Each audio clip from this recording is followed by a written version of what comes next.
اللہ کو راضی کر لو۔ مسلمان ہونا بہت بڑی دولت ہے۔ میں 6 بر اعظم پھرا ہوں، دنیا کے بادشاہوں سے ملا ہوں، مالدار فقیروں سے ملا ہوں۔ محترم سامعین کرام، مولانا طارق جمیل صاحب کے اچھے بیان سننے کے لیے ہمارے چینل کو سبسکرائب کر دیں اور بیل آئیکن کے بٹن کو دبا دیں۔ جنہیں اللہ کا نہیں پتا ان سے زیادہ درد مند انسان دنیا میں کوئی نہیں۔ جنہوں نے اللہ کو بھلا دیا ان سے زیادہ دکھی انسان کوئی نہیں۔ جنہوں نے اللہ کو بھلا دیا ان سے زیادہ ناکام انسان کوئی نہیں۔ اللہ کو پا لینے والا کبھی نہ ہارا اور اللہ کو کھو دینے والا کبھی نہ جیتا۔ اللہ کو راضی کرنے والے کے مقدر میں ہار نہیں ہے، چاہے سولی پہ لٹک جائے، چاہے ٹکڑے ٹکڑے کر دیا جائے، چاہے آگ میں جلا دیا جائے، چاہے جانوروں کے آگے قیمہ کر کے پھینک دیا جائے۔ جس نے اللہ کو پا لیا وہ کبھی نہ ہارا، اس نے کچھ نہ کھویا، اس نے سب کچھ پایا۔ اور جس نے اللہ کو کھو دیا اس نے سب کچھ کھو دیا، سب کچھ لٹ گیا۔ بھائیو، میں آج جھولی پھیلانے آیا ہوں، میں سیاسی آدمی نہیں ہوں، میں جھولی پھیلانے آیا ہوں، ووٹ کے لیے نہیں۔ میں اس بات کی جھولی پھیلانے آیا ہوں کہ آج تم سارے کلمہ گو مسلمان بھائی اللہ کو راضی کر لو، اللہ کو راضی کر لو۔ جتنا بڑا سودا کرنا پڑے کر جاؤ، جتنی بڑی قیمت دینی پڑے دے جاؤ، اور اپنے اللہ کو راضی کر جاؤ۔ جان پہ کھیلنا پڑے کھیل جاؤ، مال لٹانا پڑے لٹا دو، عزت آبرو داؤ پہ لگے لگا دو، پر اللہ کو نہ ہاتھ سے جانے دو۔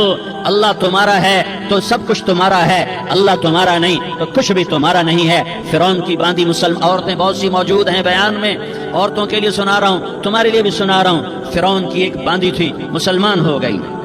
عورت تو کمزور ہوتی ہے، پھر وہ باندھی ہو تو اور کمزور ہوتی ہے، اور کلمہ چھپتا نہیں ہے۔ اس کا ایمان اس کے دل میں تھا پر وہ نکل ہی پڑا۔ خوشبو کون چھپا سکے؟ خوشبو کیسے چھپ سکتی ہے؟ اس کے ایمان کا پتہ چل گیا۔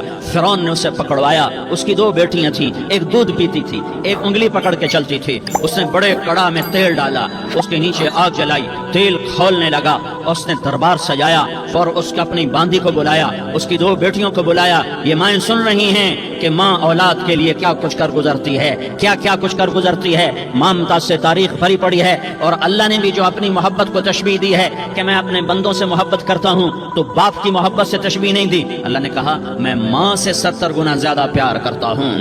اس نے کہا فرعون نے کہا اگر تو موسیٰ کے رب پہ ایمان لائی تو تیری دونوں بیٹیوں کو جلا دوں گا اس تیل کے اندر، اور تجھے بھی جلا دوں گا اس تیل کے اندر۔ ہاں لوگ سمجھتے ہیں موت بہت بڑی سزا ہے۔ ارے جس نے اللہ کو پا لیا اس کے لیے موت تحفہ ہے۔ وہ دنیا کے دکھوں سے نجات پا گیا اور آخرت کی نعمتوں کے حقدار بن گیا۔ تو فرعون کی باندھی نے کہا فرعون یہ تو میری 2 ہیں، اگر میرے پاس اور ہوتی، میرے پاس 100 ہوتی تو میں 100 بھی اللہ کے نام پہ قربان کر دیتی۔ فقض ما انت قاض، کر جو تجھے کرنا ہے۔ انہیں بڑی بیٹی کو پکڑا، انہیں کہا اماں ہائے اس ماں سے پوچھو جس کے آگے جلتا ہوا تیل اور اس کی بیٹی کو ڈالا جا رہا ہو، اور وہ اماں کہے اور اس کا ایک بول ماں کا، ایک بول بیٹی کی جان بچا سکتا ہو، کلمہ کفر کہہ جا، گھر میں جا کے توبہ کر لے، معاف ہو جائے گا، میں قربان جاؤں۔ ایک مقام ایمان کا ایسا آتا ہے کہ قربان ہونا زیادہ محبوب ہو جاتا ہے جان بچانے سے۔ انہوں نے کہا اماں، انہوں نے کہا بیٹی صبر، اللہ کے نام پہ قربان ہو جا۔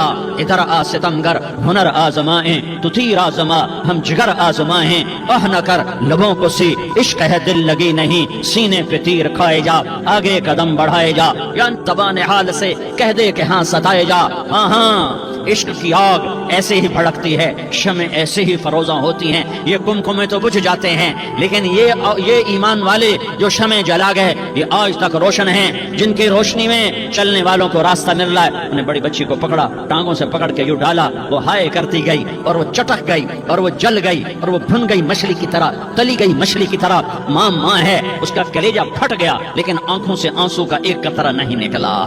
صبر دیکھنا ہو تو اسے دیکھو، صبر پڑھنے سے نہیں آتا، اسے دیکھو ایک قطرہ نہیں نکلا۔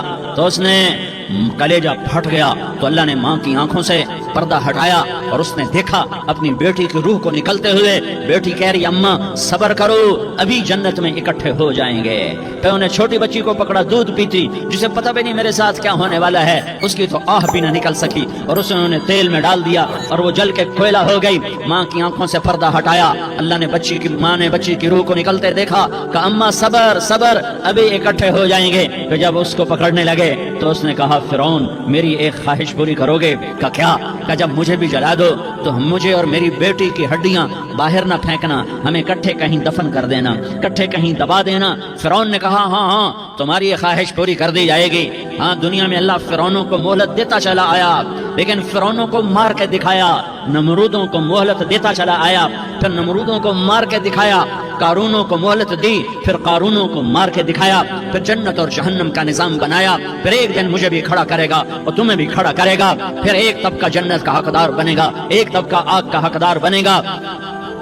پھینک دیا, جل گئی, ہڈیاں نکل آئیں. انہیں ہڈیوں کو اٹھا کر زمین میں دبا دیا. 2000 سال گزر گئے. میرا نبی دنیا میں موسیٰ علیہ السلام کے 2000 سال بعد آتے ہیں اور آپ معراج پہ چلتے ہیں. جب آپ بیت المقدس سے معراج کو اٹھے تو آپ کو زمین سے جنت کی خوشبو آئی. تو آپ نے ارشاد فرمایا جبریل میں جنت کی خوشبو سونگ رہا ہوں, یہ کہاں سے آ رہی ہے؟ تو آپ نے جبریل نے عرض کی یا رسول اللہ فرعون کی باندی اپنی بیٹیوں کے ساتھ, اپنی ہڈیوں کے ساتھ جس جگہ پر دفن ہے, جس دن اسے دفن کیا گیا تھا اس دن سے آج تک یہ خوشبو آ رہی ہے اور یہ قیامت تک خوشبودار رہے گا. یہ زمین کا ٹکڑا کہ یہاں وہ دفن ہے جس نے اللہ کے ساتھ سودا کر لیا. اللہ سے سودا کر لو, اللہ سے سودا کر لو. یہ سودا حسین نے کیا اللہ کے ساتھ, ایک سودا یزید نے کیا, اس نے خون بہایا, اس نے ظلم کیا.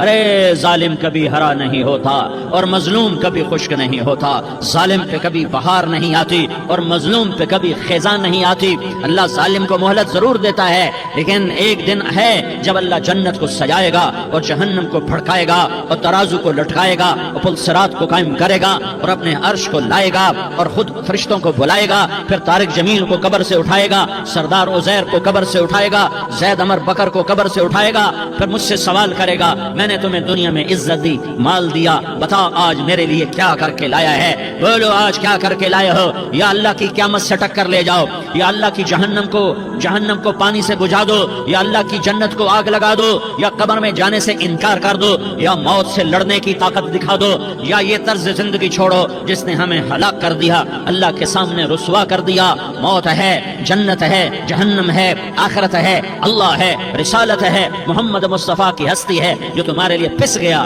لٹ گیا, دان توڑوائے, خون ہوا. جاؤ چلو میرے ساتھ, میں تمہیں طائف کے پہاڑوں میں لے جاؤں اور میں تمہیں وہاں کھڑ کے سوال کروں. کاش طائف کے پہاڑوں کی زبان ہوتی تو وہ سب سے پہلے تمہیں لان تان کرتا. ارے تمہیں شرم نہ آئی کہ تمہارا نبی تمہارے لیے خون ہو گیا؟ اس کے 2 دفعہ آسمان کے فرشتے روئے ہیں, 2 دفعہ آسمان کے فرشتے روئے ہیں. ایک 4000 سال پہلے جب ابراہیم بوڑھا باپ 96 سال کی عمر اور 6 سال کا بچہ, اور حکم دیا جا رہا ہے دشمن کے گلے پہ چھری چلانا تو بڑا آسان ہے کہ انسان جب وحشی بن جاتا ہے, جانور بن جاتا ہے, سانپ بن جاتا ہے تو اسے ڈسنے میں کوئی آر نہیں ہوتا, اسے کاٹنے میں کوئی آر نہیں ہوتا. لیکن سامنے تو اسماعیل کھڑا ہے, 86 سال کی عمر میں بیٹا ملا اور باپ 92-94 سال کا بوڑھا ہو گیا, اور میرا رب کہتا ہے ابراہیم اسماعیل کی گردن پہ چھری چلا دے, میں دیکھنا چاہتا ہوں تو میرا ہے یا اسماعیل کا ہے, تیرے دل میں ہوں یا اسماعیل ہے. کہ میرے رب ہزاروں اسماعیل تجھ پہ قربان کر دوں. چھری اٹھائی, فلسطین سے چلے اور پہنچے مکہ مکرمہ. بیوی سے کہا بچے کو تیار کرا دو, سیر کرانے لے جا رہا ہوں. بچے کو تیار کرایا. آج پہلی دفعہ بچہ باپ کو دیکھ رہا ہے, انگلی پکڑ کے اچھلتا ہوا جا رہا ہے, میرا ابا مجھے سیر کرانے لے جا رہا ہے, یعنی خبر کے چھری کے نیچے سے گزارنے لے جا رہا ہے. اور لیاری والوں کو پیغام دینے جا رہا ہے کہ اللہ پر ہر شے قربان کرنا سیکھو, اللہ کے لیے ہر جذبہ چھوڑنا سیکھو, ہر شے سے ہٹنا سیکھو. جہاں اللہ ناراض ہے ہٹ جاؤ, ہار نہ پڑے, ہار جاؤ,